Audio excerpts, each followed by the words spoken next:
بینەرانی بەڕێزم کاتتان باش لا شوێنێک بینەری ئێمە سڵاوی گەرمی کارمەندانی نارتیتان لێبێت و ماڵمان لەسەر بارودۆخی ئێستای عێراق و هەرێمی کوردستان بەردەوامە لەم ڕۆماڵە تایبەتەماندا کە لە ماوەی کاتژمێری داهاتوودا لەگەڵتان بەردەوام دەبین دەمانەوێت قسە لەسەر ڕۆژێکی تایبەت بکەین. هەمیشە ئافرەتان لە کۆمەلگای کوردیدا و لە کۆمەلگای عێراقیشدا بەگشتی قوربانی چەندین ڕوودا و چەندین دیاردەی کۆمەڵایەتی لەم بارودۆخەشدا کە ئێستا لە هەرێمی کوردستان و عێراقدا دروست بووە جارێکی تر ئافرەتان بوونەتە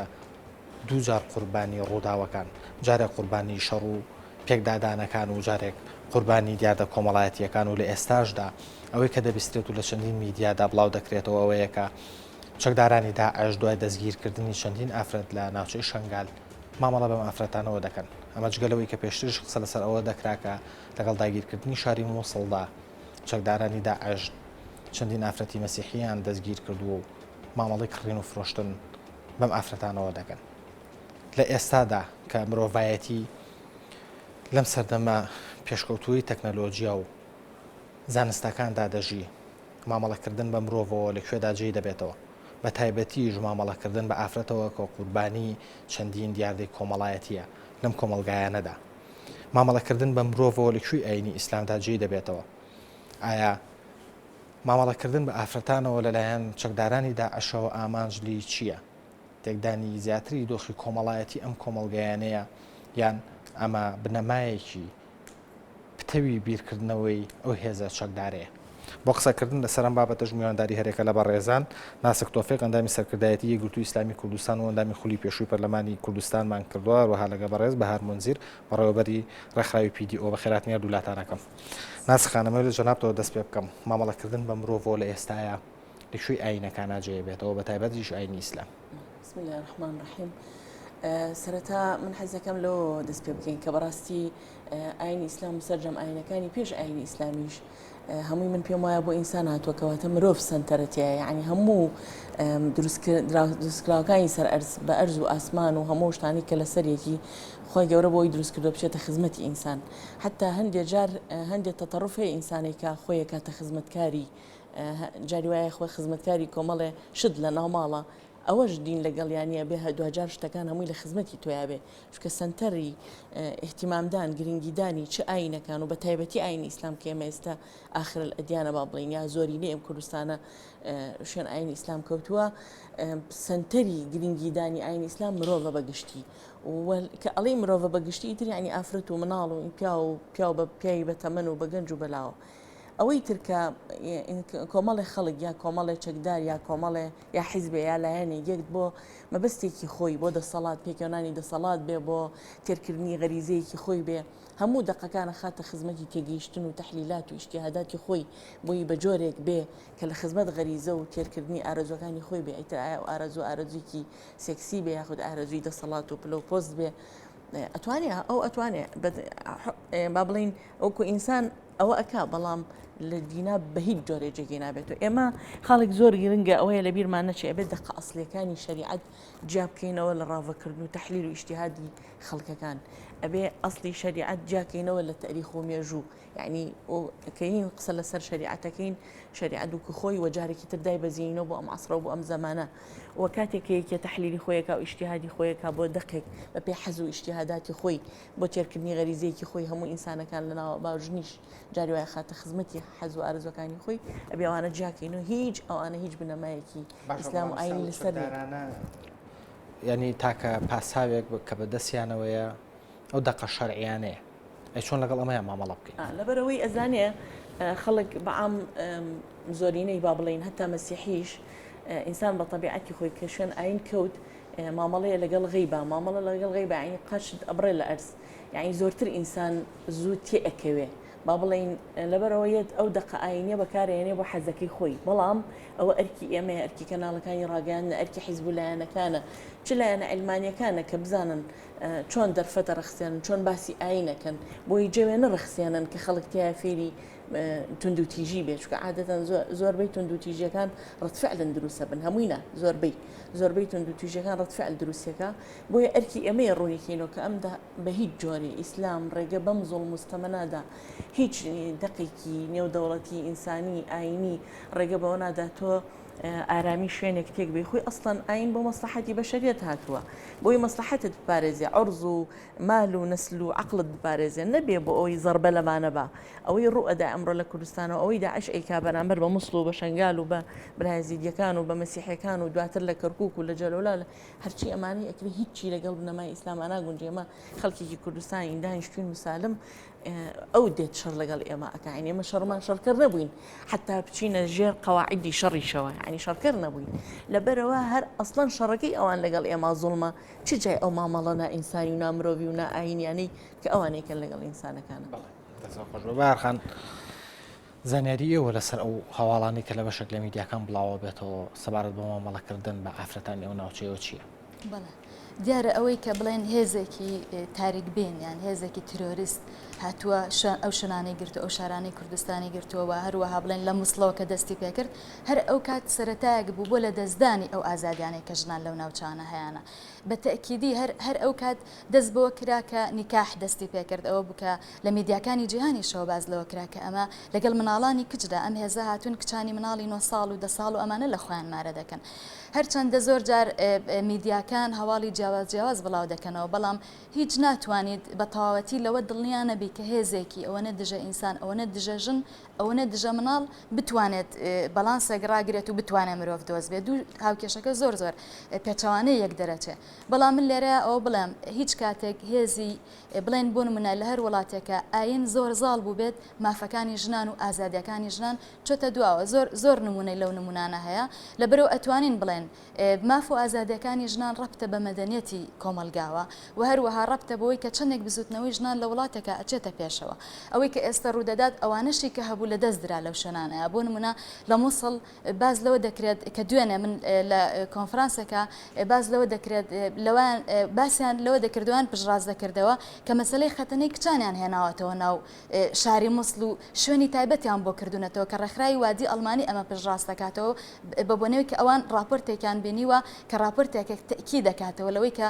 بۆ نمونە UN تەکید لەوە دەکاتەوە کە ئەمان ناتوانن شتی باش بۆ کۆمەلگا بهێنن اینجا ئەوەی کە هەموو کاتێکی شەڕ یەکەمین کەس لەوانەی کە قوربانیە ژنە و مناڵانە بە تایبەتی لەوەی کە ژنانێک بەکار ئەهێنرێن دوای ئەوە اختصاب دەکرێن ئەفرێنرێن ئەمە ئەتوانین بە تەواتی ئەوە تەکید بین لێ هەمومان ئەوە بزانین ئەوەی کە راپۆرتەکەی بە بەڵگەوانە بسەلمێن بەڵێ بە تەکیدی راپۆرتەیە ئەوەی کە ئەوانە بسەلمێنێ دووەکو بۆم باس کردی ئەو راپۆرتەی کە باز لە خەتەنە دەکات راپۆرتێکە و سەبارەت بە مامەڵەکردن بە مامەڵەکردنەکە چەند هەواڵێک هاتووە من ناتوانم لێرە بڵێم بە تەواوەتی وایە بەس من پێم وانە خەڵکێک ئەگەر لێ بپرسید ئەم هێزە چی دەکات یان بۆ منە لە شوێنەکانی ترچی کردووە خەڵکێک خۆیان چۆنەڵی شاهدی ئەوە دەدەن کاتێک کە ئەوان هاتوون ئەمان چیان لە دەستداوە ئێمە خۆمان لەگەڵ ئاوارەکانی شائیژ ئەکەین وەکو ڕێکخراوەکە خۆمان لەگەڵ گروپێکی خۆبەخش بۆ کۆمەک بە ئاوارەکان باز لەوانە دەکەن کە ئەوان هاتوون ژنان تەواو ئیتر هەموو شتێک لە دەست دەدەن بەڕاستی ئەمەی بڵێن ئەمەی دواتریش بڵێن باسی ئەوکەن کە ژنانی یەزیدی چۆن بۆچی بکرێت ئەوانە قەزەی گرنگن بەڵام من جارێکی تریش دەڵێم زۆر بە تەکیدی لەگەڵ ئەوەیان کە دین لە دەوڵەت جا بکرێتەوە مەبەستم ئەوە نییە کە بەڵام داعش وێنە بکەم بە هیچ هێزێکی تر بەڵام هەر کاتێک دین لە دەوڵەت جیابەوە ئەو کاتەی تر کۆمەلگا خۆی بڕیار لەوە دەدات ئێبێت ئەو وڵاتی کە تیا ئەژی لەگەڵ دینەکە تێکەڵاو بەیان تێکەڵاو نەبێ لەبەرەوەی تۆ ناتوانانی ئیلاهی دینێک زاڵ بکەی بەسەر وڵاتێکە یاسا و یاساکان هەموو وینەکان ئەگۆڕێت ئینسان ناتوانێت بە قانون و بە یاسای 1400 ساڵ لەمەوە پێش ئینسانەکانی لەسەر ڕێک بخات. بەڵێ ناسخان نمونەی مامەڵی لەم جۆرە لە مێژوو ئیسلامە پێم وایە هەبووە کاگرەبار من حەز دەکەم سەرەتا پێشەوەی ینی قسە لەسەرەوە بکەم شتێ بڵێن ینی ئەوی ژەوەیە کە ئێمە ئێستا قسە لەسەر داعشەکەین و کۆی کە هێزێکە منافسە بۆ ئێمەمانوێت سەلبیاتەکانی بڵین بۆی خەڵک کەمتر بچێتە ژێر ڕکێفیان یا ئەمە ئەزمەیەکی گەورەیە و ئەبێ بە هەمومان و دژایەتی بکەین تا ناوە برێن یانی تا دوورەکەونەوە لەمان يعني ئێمە لەوانین بین ئیجابیاتی مەسەن دەسەڵاتی داعش باسکەین يعني ئێمە من وا تێگەشتم تا ئێستا ئەم داعشە هەتا ئێستا خەڵک وازانێ گروپێکی مشەکەلە لە بەعسیەکان و لە توندڕەوەکان و لە مشەکەلە لە سووری و لە هەتاڵەن هەنێ ئەجنەبیتیایە و هەنێ شتێک ئەقوالی تر هەیە کە ئەمانە هەنێ قسە ئەەکەن بە بەڵگەی تەواوە کەواتە ئێستا ئێمە لەوە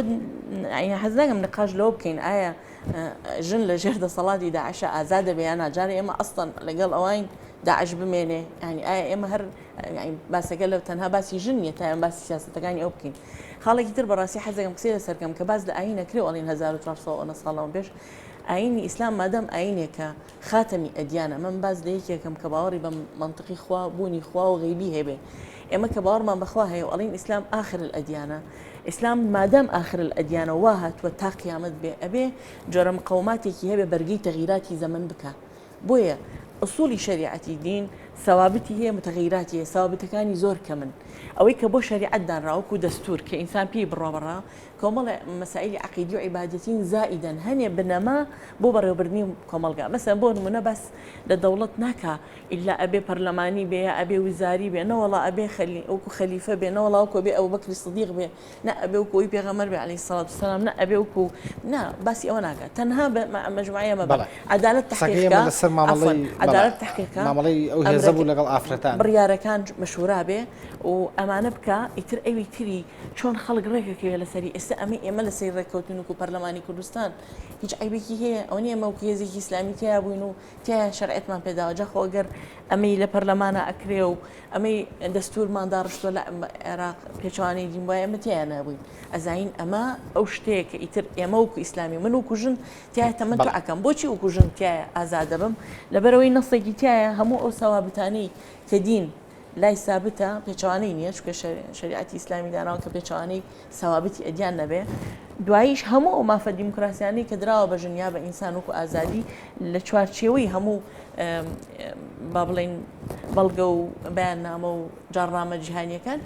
عێراق پیادەی بکە کەواتە من بۆیە یعنی ئەم مەقتەعەم وت ئێمە ئێستا قسە لەسەرەوە ناکەین باسی ئیجابیات و سەلبیاتی داعشکەین داعشە بێ بڕوە داعشە بێ مەناطقی ئێمە قسەمان لەسەرەوە بوو مەناطقی متەنازعیش وەرگرینەوە و ئیسفادە لەم هاتنەی داعش بکرێ کورد بەکاری بێنێ بەوە من ئەڵێم ژن لە حاڵەتی ئاساییە زوڵمی لێ ئەکرێ لە حاڵەتی ئازادی ئێمە گەشت بووینە جەوێکی ئازادی لە کوردستان بەڵام هێشتا ژن مادەم تۆ لەگەڵ ئەو منتەقەی کە ژن لە باری ئاساییشە غەدری لێ ئەکرێ چ سەبیب بووی کە ژن هەمومان مسببین یەکەم پیا و مسببە لەبەرەوەی هەمیشە بۆیە قورئان ئەوەنە تەئکیدی یا با بڵێن پێغەمبەر صلی الله علیه و سلم لەو عەسرا ئەوەنە تەئکیدی لە مافی ژن کردوتەوە ئەوەنە تەشجیعی بوونی کچی کردو ئەوەنە ئەجری داناوە بۆ یەکێکە کچ بەخێوەکە و ئێخاتە بەرخێندن لەبەرەوەی هەمیشە زانیوێکی بە تەبیعەتی پیا وایە هەر نەک پیا منیش ئێستا دەسەڵاتێکمە بێگەر یاسایە بۆم ڕێک نەخا وردە وردەکەومە زوڵمکردن لە کوڕەکەم کە نێرینەیە زۆر تۆزێکی تر دەسەڵاتم بەرێ عجایب نییە ئەگەر یاسایە نەبێ ڕێکم خا زوڵم کەم لە پیاوەکەم عجایب نییە لەبەرەوە ئەبێ یاسا ڕێکی خا ئەو یاسایە ئەبێ ڕێکی خا کە حەقی تۆش بدا حەقی منیش بە من مافم پارێزراوە بێ کە هاتمە مەحکەمە ئایسە لەم ماوەیە پێش ئەم فەرتەنەیە ئەفرەتێ باسی وەگرە ئەویست جابێتەوە ینی کچی گەورە بۆ کوڕی گەورە بۆ کچ و کوڕێکی بچووکی هەیە ویست جابێتەوە و باشێکە من جیابمە سەکەنم هەیە نەوەڵە سەکەن تەنها 3 ساڵ بۆی هەیە ئەی من خۆم داوای جیابوونەوە کە مەتوان ماڵەکان وەرگرم وڵا مادەم خۆ داوای جیابوونەوەکەی تا حەزانە ئا بە زوێ حەزانە نا ئەی مەسەن نەفەقارە وڵا سەیرەکرێ بزانن ئەم ژنە نەپارەی هەیە نەمڵکێکیە لەبەرەوە ئەبێ هەتا ئەمرێ لەژێر ڕکێفی ئەم پیاوە بێ بوو لەبەرەوەی گیرفانی نییە لەبەرەوەی یاساکان مافی نادا کەواتە لەباری ئاساییە عرفە کۆمەڵایەتەکان زوڵمی لێ ئەکا چ جای لەبارێکا کە ئێستا هەموو کوردستان ئێمە ئەمریکا دەسەر باشە ئێستا ئافرەتان ئافرەتان لە بارودۆخێکی لەم شێوەیە بە تایبەتیش مەبەستم لە ناوچەی مووسڵ و بە تایبەتی تریش لە مەسیحیەکان و یەزیدیەکان چی بکەن بۆی ئەم غەدرەیان بە ناوی دینەوە لێ نەکرێ والله بێ ئێمە هەمومان وەکو ئێستش ینی ئاگام لێ و هەر لە سەرتاوی کێتی زانایان زوو هاتنە سەرقات وەزارەتی ئەوقاف دەرگای مزگەوتەکانیان کردەوە بۆ یەزیدیەکان کە ئەمانە بەڕاستی هەمووی کۆمەڵی هەنگاوی زۆر جوان و زۆر بەقوتن کە ئەمە وای کرد لەوەی ئۆباما بڵێ کوردستان ڕەمزە بۆ پێکەوە ژیان ئەخر بەڕاستی خۆ ئەم جملەیە کەم نییە ئەم جملەیە کە ئەوترێ بە شوێنێکی و کوردستان من هەمیشە وتومە عرفی فەخرم کردەوە بۆی کە کوردم هەمیشە وتومە الحەمدلله کە کوردێکی مسلمانم بۆ چکە هەستم کردو عرفی عەربی یا با بڵێ مجتەمەعی عەربی زۆر بە ناڕەحەت تەقەبولی ماف و ئازادی ژنەکە باشە ناسخان ئەگەر پرسیارەکەم بە ئاڕاستەیەکی ترا بکەم ئەگەر کوردستان ڕەمزی پێکەوە ژیان بێت بەڵام ئێستا لەناو مووسڵاکە بەدەست هێزێکی وەکو داعشەوەیە وە خۆی وا وێناکە کە تەمسیلی ئاینی ئیسلامەکە ئاینی پیرۆزی ئیسلامەکە بەڵام ناتوانێت لەگەڵ یەزیدی و مەسیحیا بژی کەواتە ئەم هێزت چۆن ئەو هاتووە نە یەزیدی و مەسیحی هەرچی لە بەرەسیا بۆ بەس یەزیدی و مەسیحەکان زوو ڕۆشتم شکە ئەڵێن ئەمە وا لە ژن کاکە مسلمانە ئەخۆ چی لە ئێمە بکاکە غەیرە دینە یعنی ئۆتۆماتیک حاڵەتە بەسەر ژنانی مسلمانیش هاتووە لە مووسڵە نازم خۆ هەموو ئەو قسانی کەکرێ لە ئەلامە ئەکرێ بەس ئایا طبعاً ئەی بۆ ئەوانەی کە لە جنوب خەتەنەکراون مسلمانین ئەی بۆ ژنێک کە خەتەنەکرێ یا با بڵێن ژنێک سێ جار ئەدرێ بەش و شیربایەکەی وەرەگیرێ و جارێکی تر هەر ئەوەی کە پێیەکە مسلمان نەبوو ئەی ئەمەی کە ئەدرێ بەش و جارێکی شیربایە وەرەگیرە مسلمان نییە کەواتە تۆ ناتوانانی ئەمانە یعنی من ئەڵێم ئێستا ئێمە لە شەڕین لەگەڵ داعش کە لە شەڕابووی لەگەڵ داعش ئەبێ هەمومان بە هەموو ئەفکارەکان هێز مع الأسف کاتی بەعزێ قسە نێ بکی ئەبوو هێزێکی نظامی زۆر پرچەکمان هەبووە ئەو هەموو بجێی چەند ساڵە سەرفەکرێەوە پێشمەرگە دیار بووە ئێستا ئێمە هێزێکی نظامی هەبووە بمانزانێم هێزە بەرەنگاری ئەمەکە بە بەرەنگاری ناکە یاڵا ئەلانەکەین چەند کەس ئامادەیە بێ خۆی تەسلیحکە بۆی خەڵک بڕوا بەرەنگاری شەڕ باشە لە ئەسنای شەڕە ناتوانانی قیاس بۆ شتەکانی تر بکەیت ئەبێ مامەڵە لەگەڵ شەڕەکە بکەیت زۆر باشە دەستە خۆش بە بەرخان ئەگەر هەمان ئەم ڕفتارەی کە بەرامبەر ژنانی یەزیدی و مەسیحی لە مووسڵا ئەکرێ بەرامبەر ژنانی مسلمانیش کرابێ بۆ بۆ خۆش ئاماژەت پێداکە سەبارەت بە مەسەلەی خەتەنەکردنی ئافرەتان نووسینگەی تایبەت کرابێتەوە کەواتە ئەم جیاکاریە لەسەر ئەساسی دینی نییە ئەمە هێزێکە بڕۆی بە تومتیژیە بڕۆی بە مافی ئافرەت نییە ئەگەر بە ناوی ئیسلامەوە خۆی وێنا بکە ئەگەر بە ناوی ئاینی مەسیحیشەوە خۆی وێنا بکە هەمان ئەو ڕفتارانە هەرەکە بۆ ئەمە ڕەب دەکرێتەوە بە ئاینی پیرۆزی ئیسلامەوە ئەوەی کە بۆ هەر کەسێک بیان هەر ژنێک بێ لەوێ توش دەبێت دیارەوە نیشانیشی یا مەسیحیە یان یەزیدیان عەرەبیان هەر کەسێکە ئەو وەک وتمان لە سەرەتاوە هێزێکی دژە مرۆڤایەتیە هێزێکی تاریکە هێزێکی ڕەشە لەبرە هیچی نایەتەوە لەگەڵ کەواتە هیچ جیاکاریەکیش ناکات لە نێوان جینەکانە هیچ شتێکی نایەتەوە لەگەڵ ژیانکردنە من حەزەکەمەوە بڵێم ئەوان خۆیان بەلانەوە مهم نییە ئەکوژرێن ئەمە یعنی بەتەواتی جای ئەکاتەوە لە هەر هێزێکی ترکە هەیە ئەگەر ئیسلامی ئەگەر هەر هێزێکی ترە لەبەرەوە ئێمە ناتوانین بڵێن مسیحی بێ نەخێرم هێزە خۆی بەناوی ئیسلامەوە ئێعلان کردووە و ئەڵڵاه ئەکبەری بەرزی کردوێتەوە و چوزانم هەموو ئەو شتانەی کە ئەیکەن بەشێکی با بڵێن لە دەقەکانەوە دەرێهێنن ئەوەی ئیتر ئەوان چۆن مامەڵی لەگەڵەکەنیان نایکەن ئەمە من نازانم لەوێ نیم بەڵام ئەوەی کە ناتوانانی بڵێ گەر هێزێکی مەسیحی بێ بەڵام هێزی ترۆریست لە هەر شوێنێکی دنیا دروست ببێ هیچ شتێ ناپارێزێ هیچ ئینسانێک ناپارێزێ لەبەرەوە من بەتەواتی ئەڵێم هەمومان لە دژی داعشین هەمووشمان قەناعەتت دوایە باشترین ڕێگایە کە ئافرەتانی ئەو ناوچەی بیگرنە بەر چییە؟ باشترین ڕێگایەک من زۆر مناقەشە لەسەرەوە کرا من پێم وایە نەک ژنانی ئەو ناوچە من پێم وایە ژنانی کوردستانیش ئەبێ هێزی بەرگری دروست بکەن لەبەرەوەی ئێمەگەر خۆمان وێنا بکەن بە شنگال لەگەر ئەو ژنانی کە لە شنگالە بەو جۆریان لەگەڵا کراوە ڕفێنراون و ئەو ژیانە ناخۆشیان بەسەر بردووە ئەگەر هێزێکی بەرگری هەبووە لە ناو خەڵکی ئەو شارەیە پێم وانەیەوە بە ئاسانی ئەو ژنانان بتوانێت بڕفێن باشە من ویستم لەسەر ئەوە قسە بکەم تۆ شتێکی کورتت نووسیوە ئاماژەت بەوەیەوە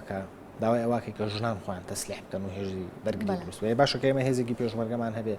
بەرگریمان لێ بکە باشتر نیە ئەم هێزە پتە بکەین لەبرەوەی ژنان خۆیان تەسلیح بکەن پێم وایە ئەمە وەکو بەهێزکردنی ئێستا ئەوە پێشمەرگە نییە بەرگری لە ژنان و پیاوان و مناڵانی شنگال و مەسیحیەکان من دەستخۆشی لە هەر کەسێکەکەم کە بەرگری کردووە کە شەڕی کردووە کە پێشمەرگەیە ئەمانە هەمووی جێگەی دەستخۆشی و تەقدیرە بەڵام بۆ ئەوەی کە هێزێکی بەهێزە دەبێت لە ناو خەڵکە چونکە تۆ هەر کاتێک لە هەر وڵاتێکە کە کاریسەیەک ڕوودەدات دەبێ خەڵکەکە هەمووی مشارک بێ لەگەڵ ئەو کێش ینی بۆ ڕوبەڕووبوونەوەی ئەو کێشەیە لەبەرەوەی بە بڕوای من دەتوانین بڵێن ئەو شەڕێکی ئێستا دەکرێت ژنانیشی تایە بۆ منە ئەو حیزبانەی کە بەشداریان کردووە لە بەشەکانی ترا هاتوون و شەڕیان کردووە شەڕەکە هەر پیاونەی کردووە بۆیە دەڵام ینی بڵێن قسەکەی منەوەیە کە چەکداربوونی خەڵک بە شێوەیەکی گشتی کە بتوانن لە شارەکانی خوانە هێزی بەرگری دروست بکەن لە گەڕەکەکانی خوانە هێزی بەرگری دروست بکەن لەبەرەوەی ئێمە ناتوانین گەرانتی ئەوە بکەن کە لەم شارە ئێمە هێجر و نادات کە من هیچ نکۆلەیەک لەوە ناکەمیان با بڵێن دوودڵێکم لەوە نییە کە ئێرە ئامنە و زۆر ڕێی تێ ناچێت کە بتوانن دەستیان بگا بەم ناوچانەی ئێمە بەڵام ئەمە وەکو پشتیوانیەک لەو هێزەی ترکە هەیە و هەروەها هاوڵاتیان هەز بۆ بکەن ورایان بەرز بێت خۆیان بتوانن بەرگری لە شارەکانی خۆیان بکەن لەبەرەوە لە نەوتوێکی شاوا بوو کاتێک پێشمەرگە هاتەوە ناو شار بەشێک لە خەڵکەکە چەکدار بوو خەڵکی شەڕی کرد یعنی ئەوە نەبوو هەر بڵێ یەکێتی و پارتی و بەرەی کوردستانی ئەو کەسانەی کە بیریانە هەر ئەوان نەبوون شەڕەکە بەڕاستی هەر ئەو کاتە شوراکان کە دروستکرا لە گەڕەکەکانە بەشێکی خەڵکی ناو گەڕەکەکان بوون گەنجان بوون خەڵکی کامل بوو چەکیان هەڵگرت و توانیان بەڕێوەبردننی گەڕەکەەکانی خۆیان بکەن هەتا چون بۆ شەڕ خەڵکی تیا کوژرا ئەوانە هیچ کاتێک نە پێشمەرگە بوون نە لەگەڵ یەکێک لەو حیزبانەشا بوون لەبەرەوە من ئێستش وێنای ئەەکەم بۆ کاتە ئەو کاتە دژمنەکەی ئێمە حیزبی بەعز بوو کە هاتەوە بڵێن ئەم شەڕەکرا ئەمەی ئێستا کە ئێمە دژمنەکەمان داعشە ئەبێ زۆر وریاتر زۆر هۆشیارانەتر مامەڵەی لەگەڵا بکەین لەبەرەوە بۆ ژنانیش هەمان شتە ژنانی کوردستان تا ئێستا ناتوانێ و نەخشێکی جدیان هەبێ لە بەرەنگاربوونەوەی ئەم شەڕە لەبەرەوە بە بڕای من زۆر گرنگە ڕێکخراوەکان خەڵکانێکی تر بتوانین بە هەمومان هێزی بەرگری دروستکەین تەنها چەکداربوونی ژنێ لەوانەیە مەسەلەی برین پێچی مەسەلەی فریاگزاری سەرەتایی هەموو خەڵکێکی ئێمە بتوانێت ئامادە بێت بۆ کارەساتە گەگەر بڵێن ڕوو بکاتە بەشەکانی تری کوردستان. دەسە خۆش بێ زۆر باشە. ئێستا تۆڕی پامنێرانمان لەگەڵمانان ڕۆکانجااف لە شاری کەرکک و ڕاستەخۆ لەگەڵمانە هەروەها کاروان ڕحمان پامنێرمان لە شاری سلێمانی ڕاستەخۆ لەگەڵمانن ڕۆکان سەرەتا ئێمە لای تۆ ئەم کاتت باش شەقامی کەرکک لەسەر ئەم هەواڵە لەسەر ئەم غەدری کە لەلایەن شەکدارانی داعشەوە لە ئافرەتانی ناوچەی مووسڵ و شنگال ئەکرێت چی ئەڵێن و ئایا چ زانیاریەکەت هەیە لەسەر ئەم بابەتە؟ ڕێبوارەم کاتی تۆ بینەران باش وا دیارە جگە لەو ناوچانی کە تۆ باسی کرد لە شاری کەرکوک شای ئەمەم حاڵەتەمان هەیە بە پێی و زانیارانی کە لە دەستگاملەکانەوە وەرمان گرتووە لە قەزای حەویجە کە ئێستا بە تەواوی لەژێر کۆنتڕۆلی چەکدارانی داعشایە ئافرەتانی ئەو قەزایە کە ئەوانەی خۆیان مەبەستیان بووە بە تایبەت ئەوانەی کە ئافرەتی شیعە بوونە ئەوان پیاوانی ئەو شیعانیان لەو ناوچانە کوشتووە ئافرەتەکانن بۆ خۆیان هەڵگرتوێتەوە زۆر جار باز لەوا کرێتتر ئەویان تا ئێستا لە دەستگاملەکانەوە یەکلایی نەکراتەوە ئایا ئەمە ڕاستە یان باز لەوا کرێکە بازاڕێک لەوێ کراوەتەوە کڕین و فرۆشتن بە ئافرەتانی ئێوەکەن ئێمە بۆ ئەم مەبەستە ئەمانەوێ گفتوگۆ لەگەڵ مامۆستاکیانی بکەین میوانەکەشمان ئەمڕۆ مامۆستا سامەڵ بازیانی مامۆستای ئاینیە باز دەواکردمانەوەی لە دەمی ئەو مامۆستایەوە لە ڕووی ئاینی ئیسلامەوە بزانین ئەمە تا چەندێک ڕێگە پێدراوە لە ڕوویکی ترەوە تا چەندێک کاریگەری هەبووە لەسەر ژنانی کەرکوک بە تایبەت ئەو ناوچانەی لەگەڵ لەلایەن چەکدارانی داعشەوە کۆنتڕۆڵ کراون مامۆستا سپاس بۆ ئامادەبوون ئەگەر سەرەتا لەوە دەست پێ بکەین بەکارهێنانی ئافرەت و فرۆشتن کڕین و فرۆشتن بە ئافرەتەوە لەلایەن چەکدارانی داعشەوە ئەمە لە ئاینی ئیسلامە چۆن باسی کراوە و تا چەندێک ئەوان خۆیان باسیەکەن ئەڵێن حەڵاڵە. بەڵێ بسم الله الرحمن الرحیم سەرەتا پێویست وایەکەوە پێناسێژی داعش بکرێت کە خەڵکی ئاگادار بێ داعش چێن چونکە زۆر کاتێک شتەکان پێناسە نەکرێت هەر کەس بە کەیفی خۆی پێناسەی کات ئەو کاتە شتەکان ئاڵۆستر دەبێت داعش گروپێکی تونڕەون تێگەیشتنێکی نابەجێ و ناشیا و ناشەرعیان هەیە بۆ ئیسلام و یەکێک لەمە بەستە گەورەکانیان شێواندنی شێوەی جوانی ئیسلامە لە بەرچاو موسڵمانان و هیچ کاتێک ئەوان نوێنەری ئیسلام نین بەڵکو لە ملیۆنایەکی موسڵمانانی سەر ئەرزیش نین جا پێویست وایە کە ئینسانی ئیماندار ئەمە بزانێت و ئەوەش بزانێت کەوا ئیمانداران بەگشتی ئەمڕۆ ئەوی کەوا تەمسیلی ئیسلامەکە مؤسساتی گەورەمان هەیە مامۆستانی بەرزمان هەیە پێویست وایە جۆ لەوان بگیرێت و واجبی شەرعی وایە سیاسیان اقتصادیان ئیعلامیان دەبێ بەرامبەر بە داعش بوەسترێ و ڕووی ناشرینی داعش بۆ خەڵک ئاگادارکەوە مە خاڵ یەکەم خاڵی دووەم دەربارەی ئافرەتان ئافرەت لە ئیسلامدا جێڕێزە و هیچ کاتێک ئەمە مامەڵی ئیسلام نییە کە ئافرەت بگرێ بازاڕی وەدابنێ بیفرۆشێ بەڵکو ئافرەت لە ئیسلامە دایکمە ئافرەت لە ئیسلامە خوشکمە ئافرەت لە ئیسلامە خێزانمە ئافرەت لە ئیسلامە کچمە هەر یەک لەمانەیەوە باسمان کرد ئەگە دایکە ئەگە کچە ئەگە خوشکە هەمووی ئەمانە لە ئیسلامدا جێ ڕێزن جێەوەیەکەوە ئینسان ڕێزیان لێ بگرێ مامەڵیان لەگەڵا بکە بە شێوەیەکی جوان چونکە پێغەمبەری خوا عەلەیهی السەڵاتو وەسەلام ئەفەرمێ النساء شقائق الرجال ئافرەتان نیوەی پیاوانن و پێغەمبەری خوا صلی الله علیه وسلم معیاری ئینسانی باش بەوە دانێ خەیرکم لئەهلیه واتە چاکترینی ئێوە چاکترین ئەو کەسان بۆ ئافرەتانیان باشن ئەمما دەربارەی ئەوەی کەوا باسی جەنگ و باسی شەڕ بکرێ ئیسلام کاتێک مامەڵی کردووە لەگەڵ بەرامبەرە ئەگەر پیاوان بەدیل گیراون ئەگە ئافرەتان بەدیل گیراون لەو سەردەمەدا ئیسلام کە کاتێ ئاها مامەڵی کردو چکە لەگەڵ ئیسلامە ئاها مامەڵە کراوە مامۆستایانی ئیسلام بە تێکڕایی ئیستا ڕەیانیەکە ئیجماعیان لەسەرەوە هەیە کە کاتێک مامەڵە بکرێ ئەگەر لەگەڵ وڵاتێکە ئەو وڵاتە بێتە سەر شەڕ لەگەڵا بکە زوڵم بکە تۆ لەگەڵ یا شەڕ بکەی بچیتە سەری کاتێ پیاوی بگری ئافرەتی بگری ئێستا ئیجماعی عولەما لەسەرەوەیە نیزامی ئەسیری هەیە ئەو کەسانە ئەسیرن لای تۆ ئەگە پیاون ئەگەر ژنن مامۆستا لە حاڵەتێکە تۆ باز لەواکەی بۆ نمونە ئافرەتێک ئەگیرێ بە شێوەی ئەسیر مامەڵی لەگەڵا کریا خۆت بە شێوەی ئەوەی کە بۆ نمونە ئافرەتەکە هەڵبگیرێتەوە و بدرێ بە کەسێکی تر و حەڵال بکرێت ئەمە تاچەند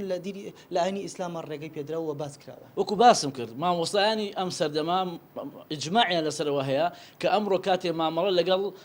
لە کاتی شەڕ ئەوش دەبین دەوڵەتێکە بۆ دەوڵەتێکی تر کەسێک کە بێ زوڵمت لێ بکە نەوە کە تۆ کەسێک لە ماڵی خۆی دانیشتووە تۆ دیتە سەریا ئەگەر مسلمان بێ یان غێری مسلمان بێ شیعە بێ یاخود سونە بێ مەسیحی بێت یان یەزیدی بێت بڕۆ بێتە سەریا ماڵەکەی بەری خێزانی بەری ئافرەتی بەری ئەمە بە هیچ شێوەیەک شەرعی خوای گەورە باسی نەکردووە ئێمە دەزانین هەتاکو پێغەمبەری خواش وفاتی کرد تاکە ئیمامی ئەبوو بەکریش خلافەت و هەتا ئیمامی عومەر خلافەت دەکا ناو شاری مەدینە پڕی لە خێزانی یەهودیە ئەگەر لە پیاون ئەگەر لە ئافرەتن یانی پێغەمبەری خوا سەحابەکان خەلیفەکان هیچ کاتێک ئەو مامەڵەیان نەکردووە کاتێک مامەڵەش بکرێت لە شەڕە ئەگە کاتێک پیا و گیرا و ئافرەت گیرا ئەمڕۆ مامۆستایان ئیجماعیان لەسەرەوەی ئەگە پیا ئەگە ئافرەت لە شەڕا بگیرێ ئەوە ئەبێت بە ئەسیر بۆ کاتی خۆی دێ دانووسانی لەسەراکرێ ئەسیرەکان دەگۆڕنەوە ئەمما ئێستاکە بڵین پیا و بگری بیکەی بە جاریە ئافرەت بگری بیکەی بە جاریە و بیفرۆشی پیا بکەی بە عەبد و بیفرۆشی ئەمە جودایە لەگەڵ بەسیطترین بنچینەکانی ئیسلام و پەیامی خوای گەورە و پێغەمبەری خوا عەلەیهی سەلام مامۆستا لە شاری کەرکووک ئەو ناوچانی کە لەلایەن چەکدارین داعش کۆنتڕۆڵ کراون بە تایبەت بابات لە قەزای حەویجە بکەین چونکە لە قەزای حەویجە ئەوەترێ ئەم مامەڵەکردنە بە ئافرەتەوە بوونی هەیە ئێوە وەکو مامۆستانی ئاینی لە شاری کەرکووک چ هۆشداریەکتان لەوتاری هەینیە چ هۆژارێکتان داوە بە هاوڵاتیان و چۆن باسی ئەمەتان کردووە بۆ ڕێگریکردن لەم حاڵەتە دیارە ئێمە بەردەوام لە شاری کەرکووشین و دەڤەری حەویجەش زۆر دوور نییە لە شاری کەرکەوە و کەسانمان هەیە لەوێ پەیوەندیمان هەیە ئەخبار یەکتری ئەزانین و ئەبیسین ئەم نەوع شێوە مامەڵانە شێوەیەشی ناشیەوە ئەگە کرابێت بەڵام تا ئێستاکە کە باز دەکرێت لەم کەناڵەوە هەتا ئێستاکە ئەو دیاردەیە وەکو دیاردەیەشی ئاشکرا ناو حەویجەدا کرابێت نەمان بیستۆشتیوە بەڵام ئێمە باسی واکەین ئەگەر بکرێشتیوە شتێکی ناشەرعیە چونکە ئافرەت جێ ڕێزە جێ ئەوەنی لە بازارە بفرۆشێ ئەمە جودایە لەگەڵ هەموو بنچینەکانی ئیسلامدا بەڵام مامۆستا ئەوان چەکدارانی داعش زۆر جار باز لە چەند دقێکی ئاینیەکەن کە بەپێ ئەم دقە ئاینیانە بێت ئافرەتان حەڵاڵە بێ بۆ ئەوان ئەم دقە ئاینیانە لەکوێ ئەهێنن و لە چ سەرچاوەیەکەوە وەرگیرەوە ئەو دقە ئاینیانە دقێکن کەوا پێویست وایە ئینسان بە کوڵی لێ تێبگانەوە کە بە ظاهر لەو ئاەتان تێبگا چکە ئێمە دەزانین کەوا قورئان و سنەتی پێغەمبەری خوا صلی الله عليه وسلم دقەکانیان جێ ئەوەیەکەوە ئینسانەکان بە جێراوجێر لێ تێبگەن بەڵام ئینسان ئەگە بێت ئەو دقانی کە لە قورئانە هەیە لە سنەتی پێغەمبەری خوا هەیە بە شێوەیەکی ناشیا و لێ تێبگا دەتوانێت بۆ شێوە بەڵام ئەو دقانی کە ئەوان باسیەکەن ئەو دقانە بە هیچ شێوە بۆ باسە نییە وەکو ئەو وایە کەسێک لا تقربوا الصلاة ئەنتم سوکاراکەی ناڵێ پێویست وایە کە ئێمە کاتێ دقەکانی قورئان و سنت تەماشای دەکەین وەکو خۆی تێبگەین نەوەکە ئەو دقانە لەوانەیە کەسێ بڵێ باشە دەقی ئێوە تەواوکو مامۆستایان یان دەقی داعش تەواوە ئێمە دەڵێن پێویست وایەکەوە خەڵکی ئەمڕۆ وشیار بێ ئیعلام وشیار بێت ئەمڕۆ ئەو هەموو مامۆستا بەرزەی عالەمی ئیسلامی ئەم هەموو مامۆستانی کوردستانی خۆمان ئەم هەموو مامۆستانی ئەو شارانەی کەوا بەدەست داعشەوەیە مامۆستایەک هەیە معتەبەر بێ لە ناو خەڵک مامۆستاکە تەئیدی داعش و بۆ چووی داعشکە بێگومان نەخێر بەڵام ئەوانە هەر خۆیان دروستکراون و لای هەموو لایەنێک دیارە کە چێ دروستیانی کە چێ تەمیلیان دەکا بۆ مەسیحتر ڕاوەستین ئەگەڕینە وڵات بەڵێ ڕێبوار من ئەگەڕێمە بۆ ستۆدیۆ وڵاتان ئەگەر پرسیارێکتان هەبێت زۆر سپاس یەکەم ڕۆکانجاف پەیامنێرمان لە شاری کەرکووک زۆر سپاس بۆ تۆ بۆ میوانە بەڕێزەکەشت ساچینە لای پەیامنێرمان کاروان ڕەحمان لە شاری سلێمانی کاروانم کاتت باش شەقامی سلێمانی لەسەر ئەم دیاردەیە چی ئەڵێت بەڵێ ڕێبوارە بکاتان باش سڵاو دەیەوە لە میوانەکان لە بینەرانی NRT ئێمە ئێستا لای شەقامی سالمین لە باخی گشتی شاری سلەیمانی تەوەرەکە دیارە باسکردنە لەسەر ئێزیدیەکان و ئەو ڕۆژە هەموار و نەخوازەوی کە لە دوومانگی ڕابردوو ناوچەکەی گرتەوە ئێمە بۆ سەرنجان لەسەر ئەم بەرنامەی ڕای چەند مامۆستایەکی ئاینیمان وەرگرت ئەوان پیانەوتین کە پێغمبەر درودی خۆی لەسەر بێ فەرموویەتی هەر کەسێک ئازاری زمیەک یان غێرەدینێک بە ئەوە لە ئێمە نێو لە دینی ئیسلام بەدەرە ئێمە چەند هەوڵەتیەکمان لایە لێرە سەرنجیا وەرەگەین ئەگەر بیت ئێرە جەنابێت ئەمەنێ بپرسین ئایا بەڕاستی ئاینی ئیسلام تا چەند لەگەڵ پێکەوە ژیان و مەمەڵی دروستە لەگەڵ غێرەدینەکانی خۆی و بەتایبەتی لە چەند ڕۆژی ڕابردوو ئێمە بینیمان کە ئەوتا کۆمەڵێک لە کچان و ژنانی یەزیدی فرێنراون بەدەستی چەکدارانی داعش و چەکدارەتونڕەوەکان وڵی کاکە لەبارەی دینی ئیسلامەوە دینی ئیسلام بەی شێوێڕی نەداوە بەرامبەرەکەت مەسیح بێ یا هەش دینێک بێت هەروەکو برا و خوشک سیر بکرێت ئەوانەیەشی کەوا دشاتی هەش دینەکەن ئەوان لە هیچ لە ڕووی ئیسلام و دوورن بەی شێوە نە ئیسلامن و هیچ شێوەی مەندیان بە ئیسلامەوە نییە دینی ئەمڕۆکەی ئەمە بڵێ وەکو خوشک و برا هەش کەسێک هەش دینە هەش قومەتێ ناو هەش دینەکە بێت بەرامبەرەکەی ڕێز لە خۆی بگرێت هیچ مشکلی لەگەڵ هیچ دینەکان نییە بەرامبەر باوەی کەەوە ئیسلام و مەسیحە ئەوە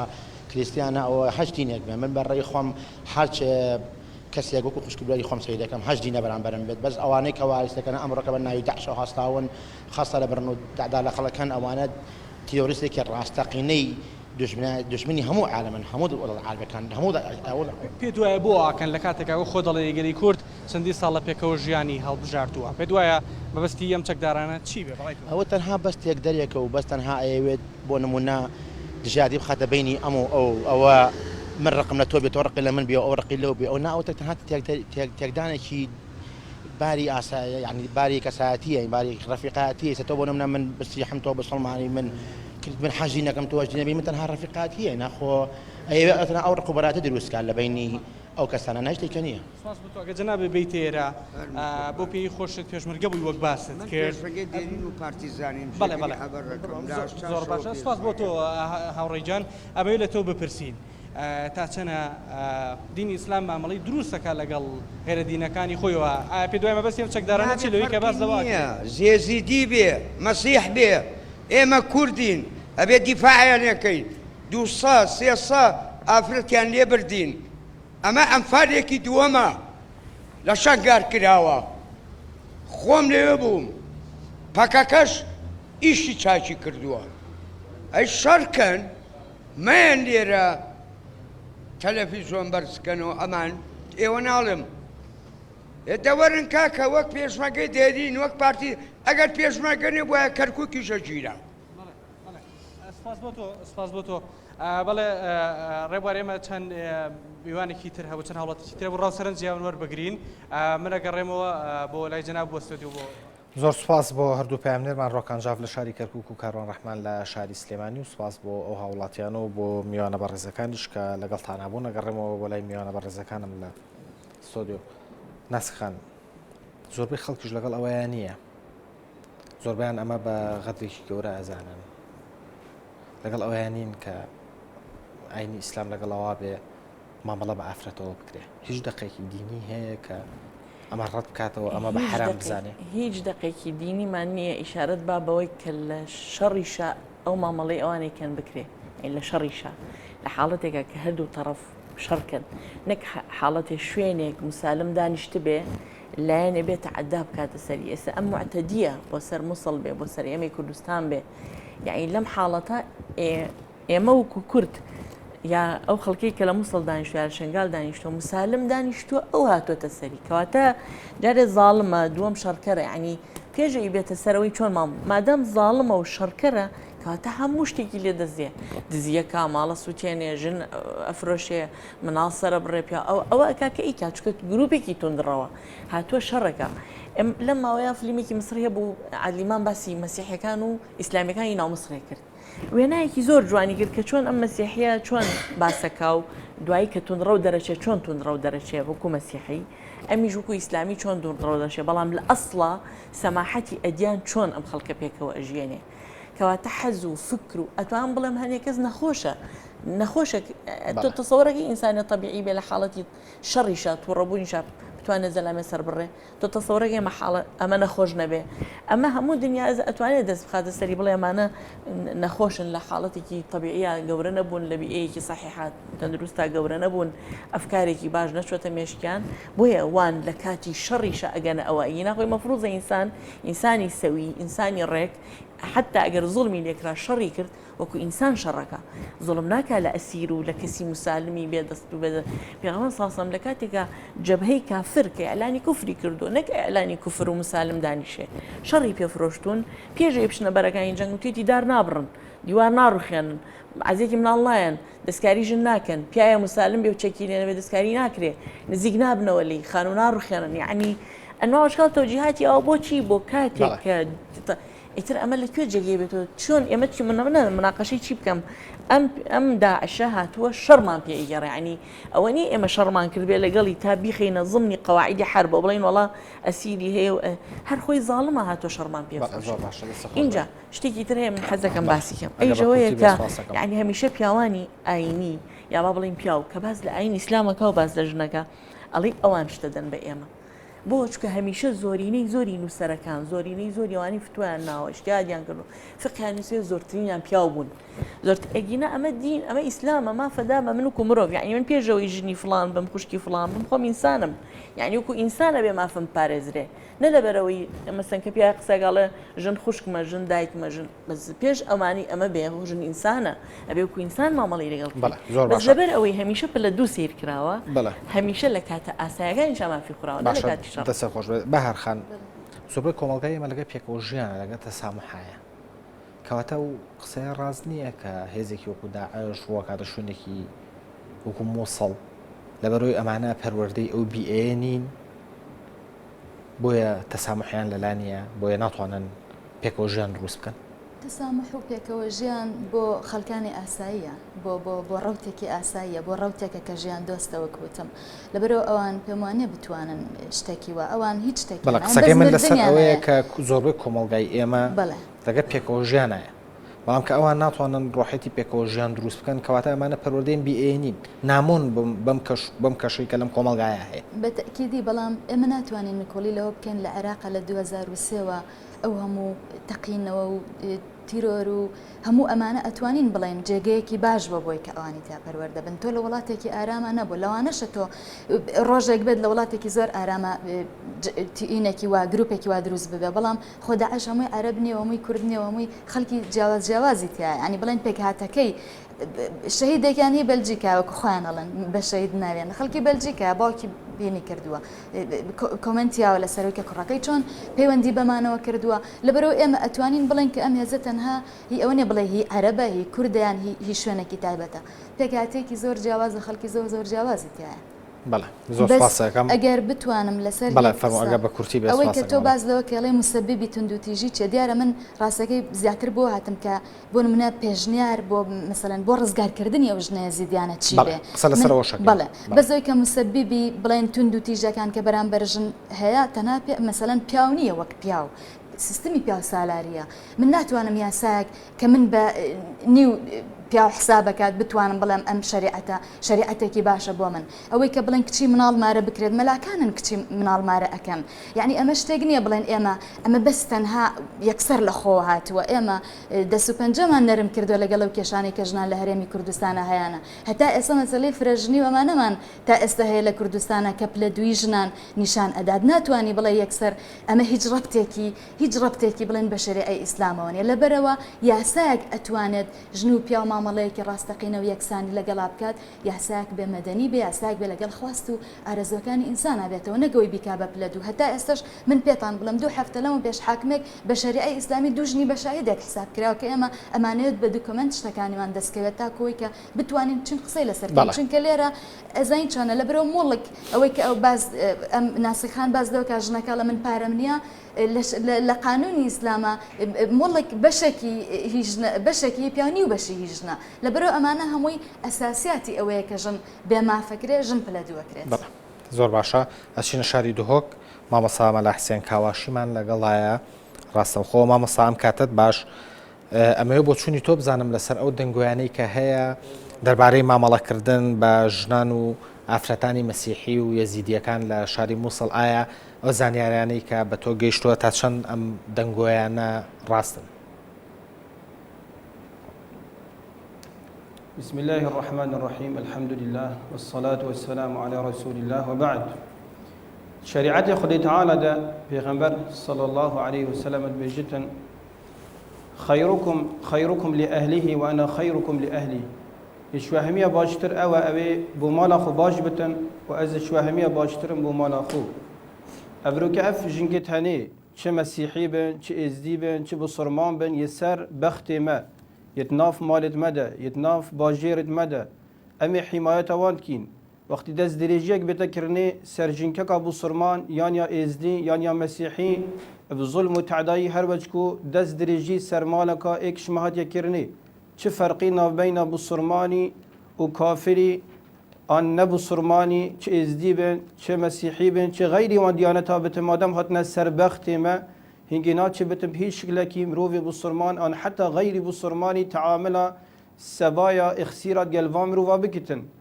لمدویت از بیجم هندی که اف چندال میسل آنجل عراق و سوریه چه بی پتریا وان جها و وان گاوا و وان تشتا ناچه بد مروف گرید تم جهاده و چکی حاشا جهاد تشتکی پیروزت شریعت خودی ده و همی پیغمبرت خودی ند اسلامت نیده جهاد یا هید غیر دیانتت مجده دیانتت خودی ده بس اوا بقابل الميسل وغير وان جهاد شد بتن چه علاقت بسرمان و اسلامتیه و دولت خلاف اسلامی ونینه اسلامتی جدای شنده کو سرت خلکی ببرتن یا جنامیسا خلکی پیشیل بکتن اسلامتی دیجه هنده یکو انسان بتکشتنی شریعت خودی دنا چه بتن تو دو دی کلا دو حیوانا لگ بیخی پادشاه چه بتن تو انسان بکو جیب ناو دینی ولو دین شوان جدایه بسیارش پیغمبری هدا کرنی صلی الله علیه و سلم گوت یا رسول خودی باشترین و خوشتوی ترین ظلام آن مروف النکتاکیه گوتی ابو بکر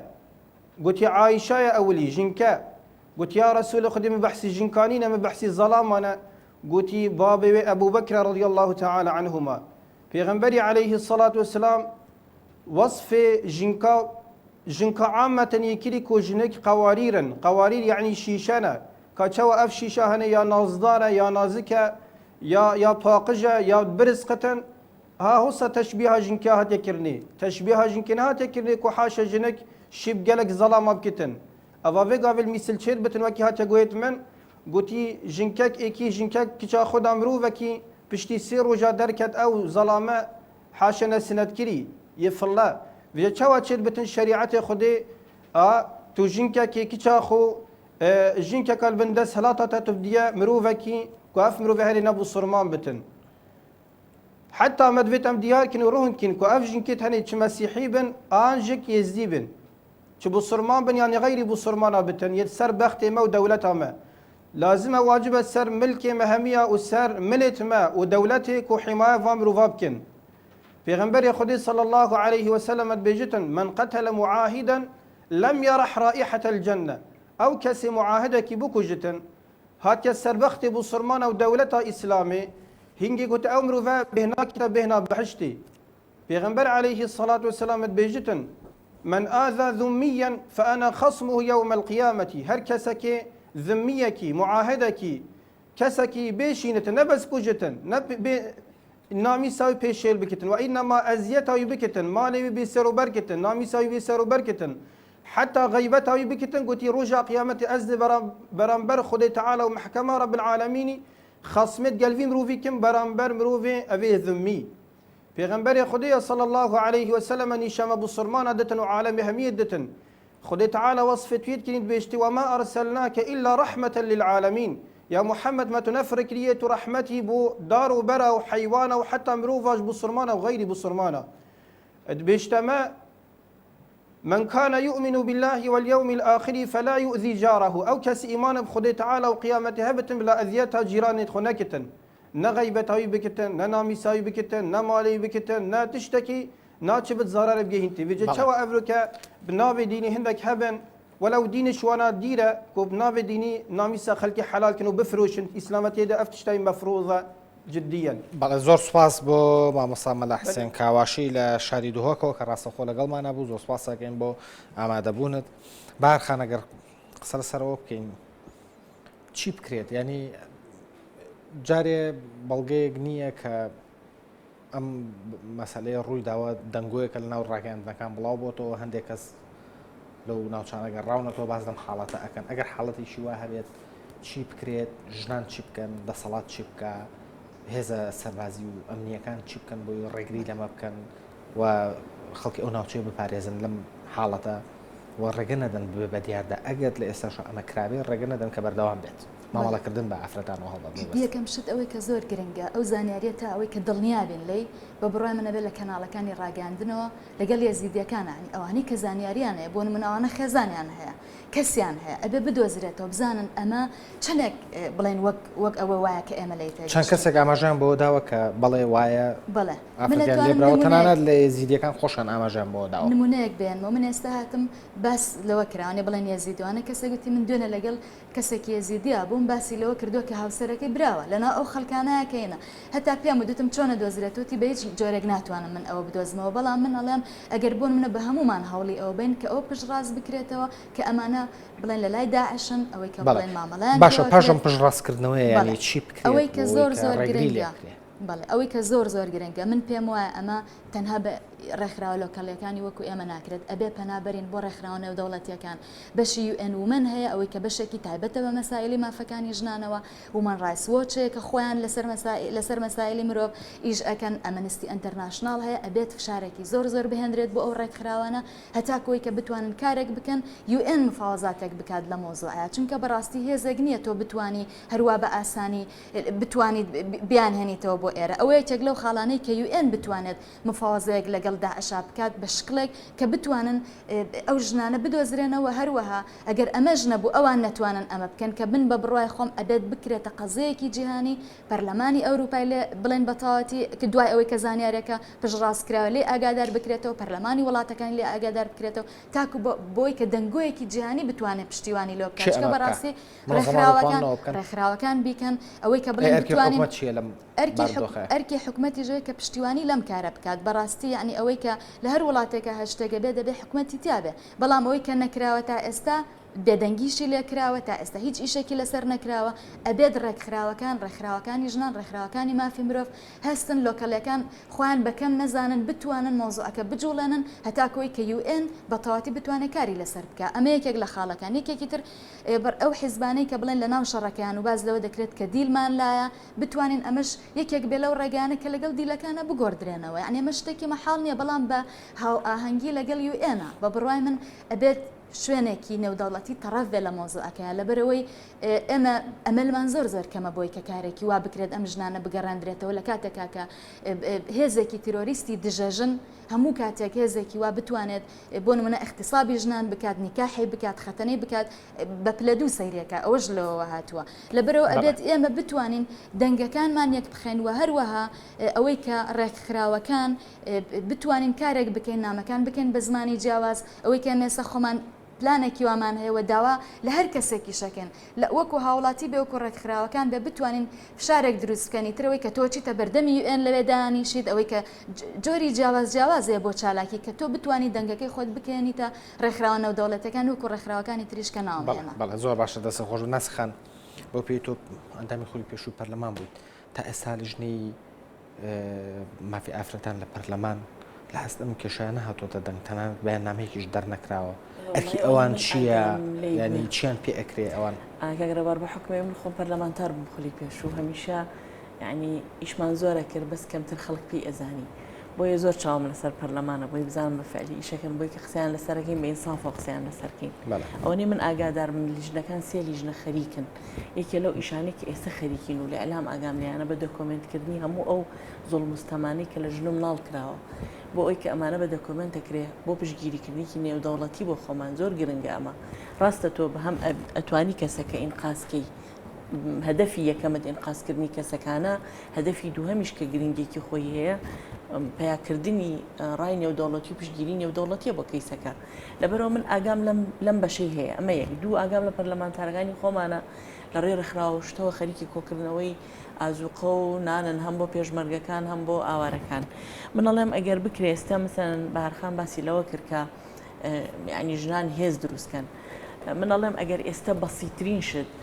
ژنان و ڕێکخراوەکانی ژنان بتوان کۆمەڵی پێداویستی ژنانە هەیە ئێمە خۆمان ئاوارەیمان دیوە سێ جار ئاوارەیم دیوە یعنی چ لە ئەمریک چینیا چ لە گەنجێتیا چ لەوە ئەزانم یعنی ئەو هاوکاریانە هەموو ژنێک ئەزانێ ژنان چەند چەند حاجیان بە کۆمەڵی پێداویستی هەیە کە زۆر زەڕورە لەو چیا و لەو ئێستا خۆمانە هەموو تۆ شوێنێکی وکو دوهۆک بە قەدەر عەدەدی خەڵکەکەی خەڵک چۆتە ناوی اینجا ناشکرێکم پیان بۆ بکەیت تۆشکە بەپێی دەستورەمانە خەڵکی عێراقن یعنی لە شارێک و هاتوونەتە شارێکی یعنی ئەمە کە چوونەتە ناو خەڵکەکەەوە بەڕاستی ئەرکێکی گەوری خستۆ سەر خەڵکەکە کە حکومت پیاڕاناگا من گلەیم زۆر زۆرە توام ئێسێک دنیاشە ڕیسکەم بەڵام وختیەوە نێگلی لە حکومەتکەین و لە وەزارەت و لە بودجە و ئەم شتانە بۆ ڕۆی بۆ پێشمەرگە پڕچەک نەکرا ئەم 420,000 معاشێکی کەمی وەرەگر چی لێ هاو بۆ هەرچلوێکهزاری دیارێکۆ خواردنیان کوچێکیان ئێستا من هێزەکەم پڕچەک کرێ هێزەکەم بەتواننا کرێ پشگیری بکرێ خواردنی بدرێتێ بخوا شخصە لەوانەی ئێمە کە ڕۆشت بوو لەگەڵ ئەوانەی کە خواردنی بردبوو لە دەڤەری بادینان بۆ پێشمەرەکانی بەرچوی خۆمە پێشمەرگەی پەنای بردۆ بۆی کە لە سێتەکان بەپەلە یەک سێت ئای خواردۆ ئەوەنتینوی بووە یعنی ئەم معاناتانی ئەو مجموعە ڕۆژە بەڕاستی لە کاتی سەرکەوتنە ئینشاءالله قسەی جددی لەسەر بکرێت ئەم هەماپارە بۆ کێچ و ئەم هەموو بودجێ بۆ کێچ و ئەی بۆ هێزێکی نظامیمان نەبوو بۆ ئەی بشورەیە ساڵی هێزی فلان و هێزی فسار چۆن وڵا حکوومەتی حکوومەت بێ و دەسەڵاتێکی سێپارێزگایی ئاوا ئەبرێ بەڕێوە ئەم خەمی بێ ئەوەی ئەو لا بشکێ و ئەم بڵێ وڵا باش بوو لە قۆڵی منۆ شەڕنێ لێەوە هەیە و هێزێکی نظامی و نەبێ نەزانی چۆن ئینتیما بکەی بۆم هێزە نەزانی ئایا ئەم هێزە تەسلیحی پێویستە یا نەفەری کەمە ئەگەر چەکمان هەیە و نەفەرمان کەمە با ئەعلانێ بکەین گەڵک هەرچی گەنجە خۆی خوات و خواخوایەتی بڕاتە بەرەکانی جەنگ بەس ئەکرێەوە ئەی تۆ نابێ بزانی ئەسلیحەت هەیە بەس خەڵکت نییە کەواتە وەرە خەلفیەک دروستکە و ئەمانە تەسلیحکە و تدریبیان پێ بکەوە بیە بەس ئێستا و تۆ تێناگەی لەم هێزانە ئەو تا پشگیری ئەمریکات هەیە پشگیری ئیتالیات خواخوای هەناسەیەک تە لە فەڕەنسا و ئەڵمانیا ئەوەت بێ ئیزەن ئێمە کەم و کورتیمان هەیە زۆر بەڵام ئێستا باسی ناکەین ئێستا